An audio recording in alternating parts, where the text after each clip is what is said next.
The slap wasn't loud. That's what I remember most. Not the sound. Not the sting. But the silence after. A room full of pastel balloons and gold-rimmed plates went still like someone had pressed pause on the world. The string quartet in the corner faltered mid-note. A fork slipped from someone's hand and clinked against porcelain. And my father-in-law's palm was still hovering in the air between us. I didn't raise my hand to my cheek. I didn't cry. I just stood there, one hand resting lightly over my lower abdomen, because instinct had already kicked in even though no one in that room knew why. The banner behind me read, "Welcome, baby Carter." It wasn't my baby shower. It was my sister-in-law's. And I wasn't supposed to make it about me. That's what Richard had said in the car. Richard, my husband, was standing 3 feet away when his father hit me. 3 feet. Close enough to smell the whiskey on his breath. Close enough to see the faint twitch in his jaw. But he didn't move. Let me explain what led to it. I had corrected a lie. That was my crime. Margaret, my sister-in-law, had just finished telling a group of her friends that she and Daniel had built everything from nothing. She gestured around the garden of the country club like it was proof. The catering. The custom cake flown in from Manhattan. The rented baby grand piano no one was playing. She said it so casually. So confidently. Built everything from nothing. I had stayed quiet through most of it. I'm good at staying quiet. Years of practice. But when she added, "And thank God we never had to rely on anyone else's money," something in my chest tightened. Because the down payment on their first house came from the temporary loan Richard and I gave them 3 years ago. $47,500. Wire transfer. April 14th, 9:12 a.m. Never repaid. I didn't expose her. I didn't humiliate her. I simply said gently, "Well, we were happy to help when you needed it." That's all. Soft. Controlled. Polite. The air shifted immediately. Margaret's smile didn't break, but her eyes hardened. Daniel looked down at his champagne glass. And then Harold Carter, my father-in-law, stepped forward. "You always do this," he said. I blinked. Do what? Insert yourself. Undermine family moments. There were at least 40 people watching. I wasn't undermining anyone, I said evenly. I was clarifying. His hand moved before I registered it. A sharp sideways strike. Not hard enough to knock me down. Just enough to mark territory. Just enough to remind me where I stood. Or where he thought I stood. Gasps rippled through the garden. Margaret whispered, "Dad." But she didn't sound upset. She sounded embarrassed. Richard finally spoke. "Dad," he said quietly. Not angry. Not protective. Just uncomfortable. Harold straightened his cufflinks. "You don't speak in my house like that." "It's a country club," I replied softly.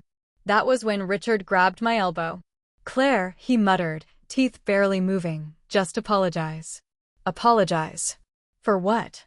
For remembering numbers? For not pretending poverty when I had bank records? For existing inconveniently? My cheek burned. But not as much as the realization settling into my bones. No one here was shocked that he hit me. They were shocked that I had spoken. I looked at my husband. He wouldn't meet my eyes. "Just say sorry," he repeated. "Don't ruin this for Margaret. Ruin this." I felt something shift inside me then. Not anger. Not even hurt. Clarity.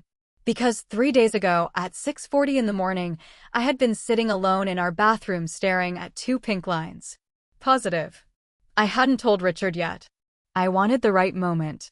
I thought maybe tonight, after the shower. When he was relaxed. When his family was happy. I imagined handing him the test in a small velvet box.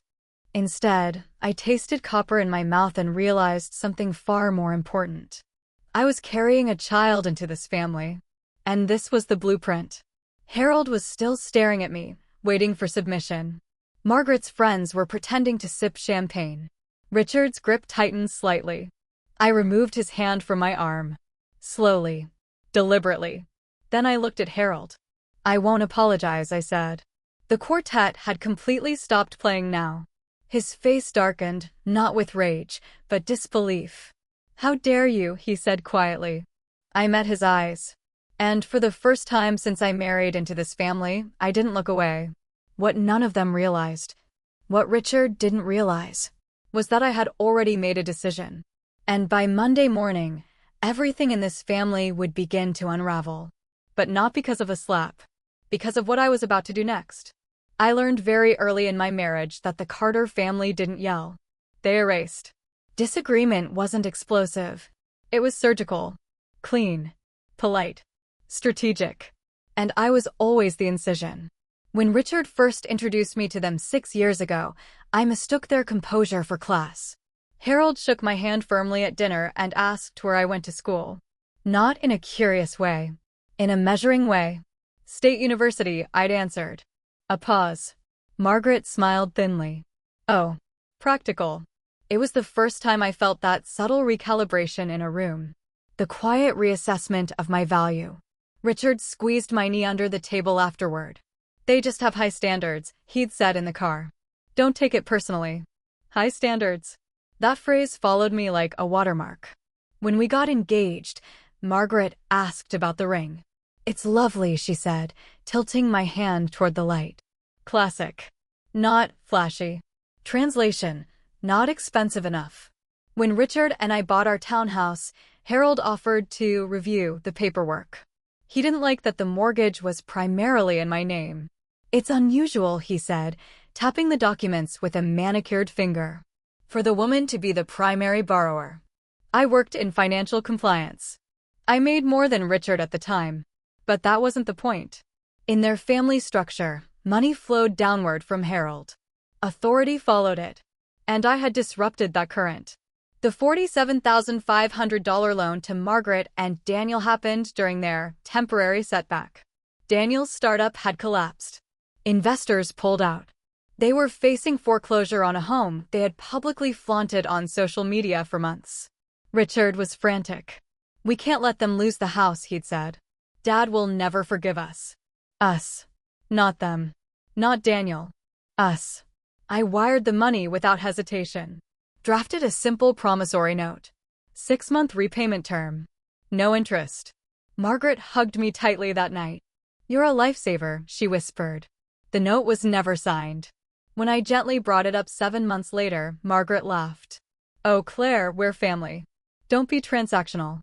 Harold overheard. And that was the first time he called me calculating. The word stuck. Calculating. As if competence were a character flaw. Over time, I adjusted. I spoke less at family dinners. I deferred to Harold on investment conversations, even when he misquoted market data. I allowed Margaret to retell stories that minimized my role. I became agreeable. Safe. Until last month. The thing about working in compliance is that you notice patterns. Irregularities. Small discrepancies that most people overlook. Richard had asked me to help reorganize some of his father's business documents. Harold owned several commercial properties through layered LLC structures. Nothing unusual until I noticed overlapping transfers between accounts connected to Margaret and Daniel. Large ones. 5 figures. Then 6. Repeatedly. I didn't jump to conclusions. I ran timelines. Cross-referenced public filings. Pulled archived transaction records from shared folders Richard still had access to. It wasn't illegal, but it was misleading. Harold wasn't just helping Margaret occasionally. He was quietly funding their entire lifestyle while maintaining the narrative that they were self-made. And the irony? The funds originated from a joint family trust Richard was technically a beneficiary of, but had never seen statements for. I printed everything. Not to expose them. Not yet. But because something in me was tired of being repositioned as the outsider when I was the only one tracking reality. 3 nights before the baby shower, I scheduled a meeting. Monday, 8:30 a.m. With an attorney. Not a divorce attorney. Not yet. A trust and estate litigator. I wanted clarity on something simple. What were Richard's actual rights within his own family's financial structure? Because if I was bringing a child into this world, I needed to know exactly what foundation we were standing on, and whether it was solid or selectively controlled. I didn't tell Richard. Not because I was hiding, but because every time I raised financial transparency, he became defensive. Why are you always looking for problems? He'd ask. Because I'm the only one who sees them. Back at the baby shower, after the slap, after the silence, after I refused to apologize. I walked to the gift table, picked up my handbag. Margaret called after me. Claire, don't be dramatic. Dramatic. I paused at the garden exit, turned back once. Harold was already laughing with a guest, as if resetting the scene. Richard wasn't looking at me. He was looking at his father, waiting for instruction. That's when I understood something fully. This wasn't about money. It wasn't about pride. It was about hierarchy. And I was no longer willing to be positioned at the bottom. When I got home, I placed the positive pregnancy test on the kitchen counter. I stared at it for a long time. Then I opened my laptop and began organizing everything. Because Monday morning wasn't just an appointment. It was leverage. And by the time Richard realized what that meant, it would already be too late. By Sunday night, the bruise on my cheek had faded to a faint yellow shadow. Richard hadn't mentioned it once. He behaved as if the entire baby shower had been an unfortunate misunderstanding, like someone had spilled wine on the carpet and we'd all silently agreed not to discuss it. He ordered Thai food, asked about my week, kissed my forehead before bed. Not an apology. Not even acknowledgement. Just normalcy. That was his weapon. Normalcy. Monday morning at 7:10 a.m., he was buttoning his cufflinks in the mirror when I placed a manila envelope on the dresser behind him. What's that? He asked casually. Something I'm reviewing. He didn't turn around. For work. Yes, I said. Not a lie. Not exactly. He nodded and left. At 8:27 a.m., I was seated in a glass-walled conference room on the 14th floor of Ashford and Klein LLP. Downtown. Neutral territory. Across from me sat Laura Benton, trust litigator. Early 40s. Controlled posture. Sharp eyes that missed nothing. I laid out the documents methodically. The trust summary. The beneficiary structure. The recurring transfers to Margaret's LLC. The absence of distributions to Richard. Laura didn't interrupt. She flipped pages. Made notes. After 23 minutes, she leaned back. Has your husband seen these? She asked. No. Does he know you're here? No. A slight pause. Do you believe the trust is being mismanaged? I chose my words carefully. I believe information is being selectively withheld. She nodded once. Your husband is entitled to full accounting. Legally. If he requests it. If he doesn't? I asked. Then you can't force transparency without triggering a formal dispute. I absorbed that. A formal dispute meant confrontation. Confrontation meant escalation. I wasn't afraid of escalation. I was measuring timing. Laura closed the folder. May I ask something more personal? I waited. Why no? Because I'm pregnant. Because I was slapped in public. Because silence has a cost. But I didn't say any of that. I'm reassessing foundations, I replied. She studied me for a long second. If you request accounting, it will shift dynamics permanently, she said. There's no quiet version of that move. Good. I left her office at 9:42 a.m. At 10:03, my phone buzzed. Margaret. I let it ring. Then a text. Dad feels terrible about Saturday. You shouldn't have pushed him. I stared at the screen. Shouldn't have pushed him. The revision had already begun. At 11:17 a.m., Richard called. Dad wants everyone over for dinner Wednesday, he said. To smooth things out. Smooth things out. Translation. Reset hierarchy. I have plans Wednesday, I replied. Silence. What plans? I'll be at dinner, I said calmly. Just not for reconciliation. He exhaled sharply. Claire, please don't make this bigger than it is. Bigger than it is. I almost smiled. Because what none of them understood was this. The baby shower wasn't the escalation. It was the confirmation. Wednesday night arrived with deliberate precision. Harold's dining room table was set with 12 place settings. Crystal glasses. Linen napkins folded like swans.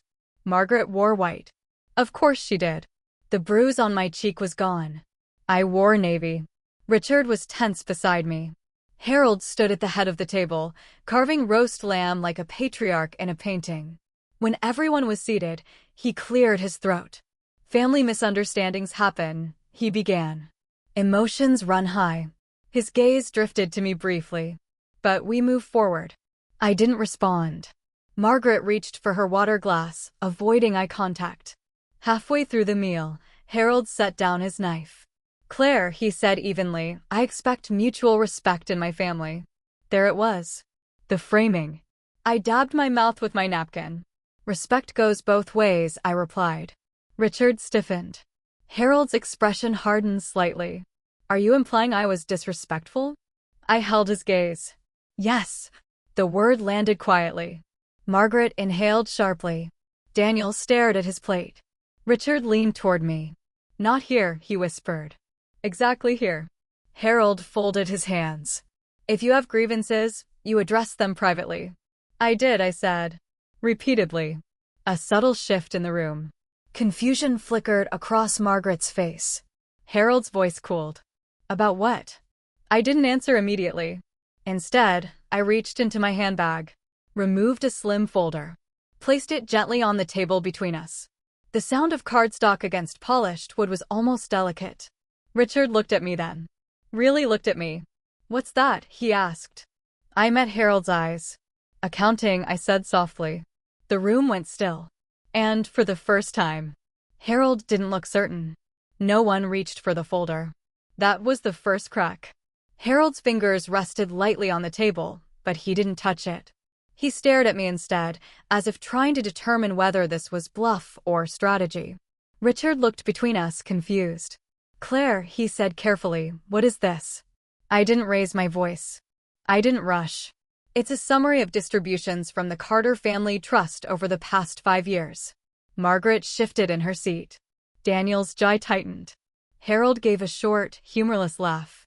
"You went through private documents?" "I reviewed shared access files Richard already had," I replied. "Nothing illegal. Just organized." I slid the folder 2 inches closer to him. The movement was small. The effect wasn't. Richard leaned forward now. "Dad?" Harold finally placed his hand on the folder, but didn't open it. "This is inappropriate," he said. "Family finances are not dinner conversation." "They become dinner conversation," I said calmly, "when narratives are built around them." Margaret's color drained slightly. "What narrative?" she asked. I turned to her. "The self-made one." Silence. Daniel spoke first. "Are you accusing us of something?" "No," I said. "I'm clarifying something." Then I looked back at Harold. Richard is a named beneficiary in the trust. Yet in 5 years, there have been 0 distributions made to him. Meanwhile, there have been consistent transfers to Margaret's LLC totaling $612,000. The number hung in the air like smoke. Richard blinked. 600 what? Margaret's voice sharpened. "Those were business investments." I nodded. "Through an LLC that reports annual losses."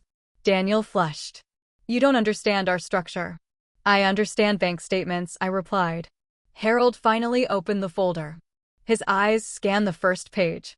His face remained composed, but his breathing changed. Slower. Measured. "This is selective interpretation," he said evenly. "It's itemized," I corrected. Richard was staring at the pages now. "Dad, is this accurate?" Harold closed the folder. "You don't question me at my own table," he said. There it was again. Hierarchy over truth. I felt strangely detached. Observant. Margaret's hand trembled slightly as she lifted her water glass. Daniel wouldn't meet anyone's eyes. Richard looked between his father and me like a child caught in crossfire. "Why didn't you tell me?" he asked Harold. "I don't owe you an explanation for every financial decision," Harold replied. "The trust is structured for long-term strategy." "At whose benefit?" I asked softly. His gaze snapped to mine. "You are not entitled to interrogate me." "I'm not interrogating," I said. "I'm documenting." Margaret pushed her chair back slightly. "This is unbelievable. You're trying to humiliate us." "No," I said again. "I'm ending confusion." Richard stood abruptly. "Dad, is Claire wrong?" The question was simple. Yes or no. Harold didn't answer immediately. Instead, he looked at his son, not as an equal, but as a subordinate who had forgotten his place. "Sit down," he said quietly. Richard didn't move. And that was the second crack. The room felt smaller now. Tighter. I reached into my bag once more and removed a second document. A formal request for accounting. Already drafted. Already dated. I met with counsel Monday morning, I said calmly. Richard has the legal right to full disclosure. If he signs this, the trust must provide detailed records within 30 days. Margaret's chair scraped loudly against the floor. You went to a lawyer? Yes. Harold's voice lowered. You're dividing this family. I met his eyes. No, I said. I'm protecting mine. Richard looked at me then, really looked at me for the first time since the baby shower. Something in his expression shifted. Not anger. Not betrayal. Awareness. Why didn't you tell me? He asked quietly. Because every time I raise concerns, I said, keeping my tone steady, you ask me not to make things bigger. Silence. The kind that rearranges people internally. Margaret's voice cracked slightly. Dad, say something. Harold stood slowly. He was still composed. Still dignified. But the absolute certainty he carried 2 hours ago was gone. This conversation is over, he said. Richard didn't sit. I didn't lower my gaze. And then Harold made a mistake. He turned to Richard and said, You don't need this accounting. You need loyalty. The words were subtle, but devastating. Because in that sentence, he confirmed everything. Richard looked down at the document in his hand. Then back at his father. Then at me. And in that suspended moment, he had to choose. Richard didn't speak immediately. He stood there holding the accounting request like it weighed more than paper should. Harold remained upright at the head of the table, composed but rigid. Margaret's breathing was shallow. Daniel stared at the salt shaker as if it had suddenly become fascinating. The air felt dense. I need a minute, Richard said finally. He walked out onto the patio without looking at either of us. No one followed him. That, more than anything, told me what I needed to know. Harold sat back down slowly. You've placed him in an impossible position, he said to me, voice controlled. No, I replied. You did. Margaret let out a sharp exhale. You could have handled this privately. I tried, I said. Her eyes flickered. She remembered. The quiet email I'd sent 8 months ago asking for clarification on a transfer. The follow-up text that went unanswered. The conversation in their kitchen where she'd said, Claire, don't be transactional. This wasn't sudden. It was cumulative. Daniel finally spoke. Even if the numbers are correct, it doesn't mean there's wrongdoing. I never said wrongdoing, I replied. I said imbalance. Harold folded his napkin carefully. The trust is structured to support stability. For whom?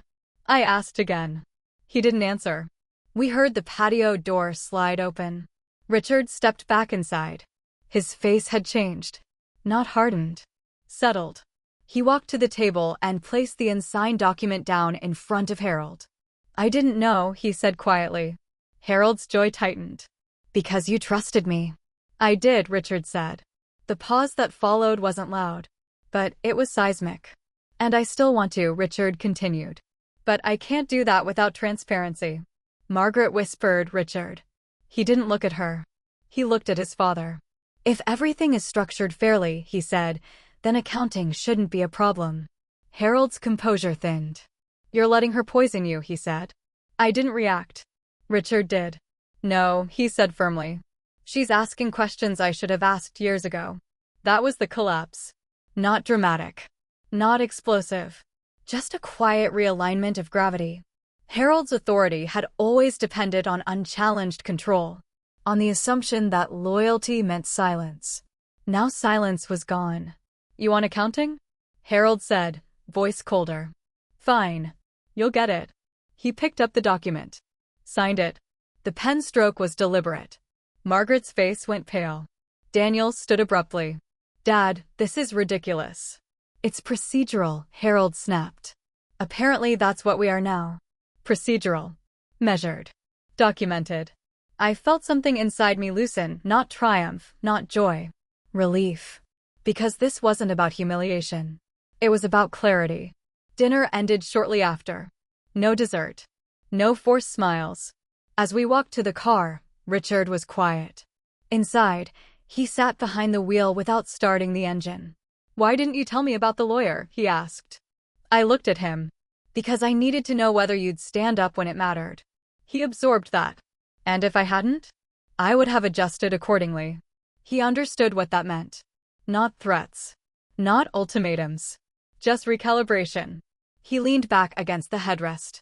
I should have said something at the baby shower, he said quietly. Yes, I replied. He swallowed. I'm sorry. The apology wasn't dramatic. But it was real.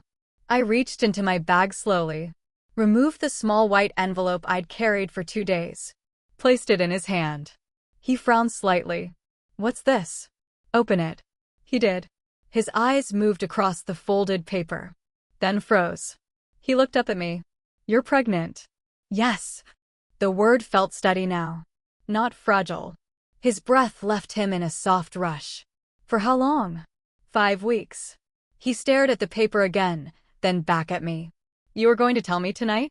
I was waiting, I said, to see which family you were choosing to build. Silence filled the car. But this silence wasn't oppressive. It was contemplative. Richard reached across the console and took my hand. I choose you, he said. I held his gaze. Then prove it. He nodded once. And for the first time since the slap, I believed he might.